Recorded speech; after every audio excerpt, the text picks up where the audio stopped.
За ажил олгогч нэг ажилтан ажилд авлаа гэж бодоход гардаг зардлуудын талаар та бүхэнд ярьж гээ.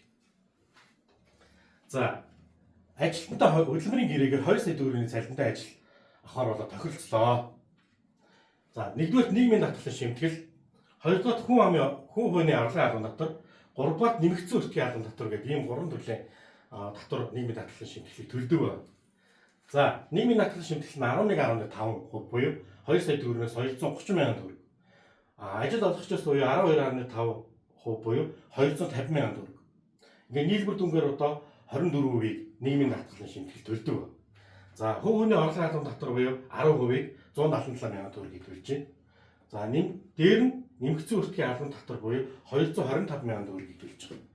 Одоо юу нийгмийн даатгал хүн амын орлогын албан татвар дээр нь авахар нэмэгдсэн өртгийн албан татвар яриад байна гэхэд 2 сая төгрөгийн цалин олохын тулд ажил олгогчдоос төлж байгаа 12.5%-ийг нэмээд үүний 10%-ийг нэмэгдсэн өртгийн албан татварт төлдөг ажил олгогч бол. За энэ цалингийн зардлууд ерөөсөө одоо нэмэгдсэн өртгийн албан татвараас ерөөсөө тооцдгүй байна. Тэгээд гарт бол ажилтнанд сая 607 мянган төгрөг л гар дээр олгогдно.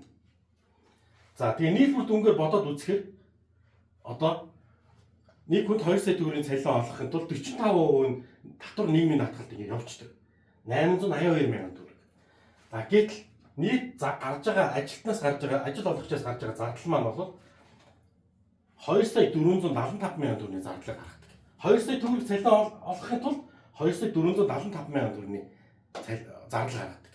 Давхар ажилтан маань сая 607 мянган төгрөгийг авдаг байхгүй. Энэ дунд нь бол асар их хэмжээний мөнгө одоо ямар зүйл рүү зориултад орж байгаа нь тодорхойгүй нь орчдөг.